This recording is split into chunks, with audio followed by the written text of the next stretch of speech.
Active over passive. Mastering active voice in English. Hello, language enthusiasts. Today, we're going to focus on a topic that can help make your English more engaging and direct. We'll be practicing using the active voice in a variety of contexts. By the end of this video, you should have a better understanding of how to properly use the active voice and avoid the common pitfalls of passive voice misuse. Before we dive into practice, let's refresh our memory on what active and passive voices are. In an active voice sentence, the subject performs the action. For example, the cat chased the mouse. In contrast, in a passive voice sentence, the subject is acted upon. The same sentence in passive voice would be, the mouse was chased by the cat. Now, you might be wondering, why should we prefer active voice? Well, the active voice makes your sentences clearer and more engaging. It's direct, concise, and often sounds more natural in English.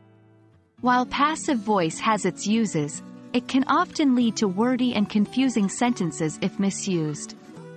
That's why mastering active voice is crucial for effective communication.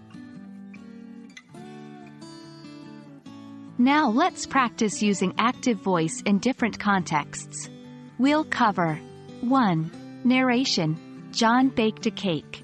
Versus, a cake was baked by John. 2. Describing events. The team won the match. Versus, the match was won by the team. 3. Giving instructions. Close the door. Versus, the door should be closed. See how in each context, the active voice sentence is more straightforward and engaging. That's the power of active voice. In this section, we'll take a look at some sentences written in the passive voice and correct them to active voice. 1. Passive. The letter was written by Sarah. Active. Sarah wrote the letter. 2. Passive. The meal was eaten by the dog. Active. The dog ate the meal. 3. Passive. The song was sung by her. Active. She sang the song. By practicing these conversions, you can better understand the structure of active sentences and improve your own usage of the active voice. Well done, language learners. We've explored the active voice in various contexts today and looked at how to correct common misuse of the passive voice. Remember, using active voice can make your sentences more engaging, clear, and concise. Keep practicing and soon it'll become second nature. As always, if you found this video helpful, please share it with your fellow English learners.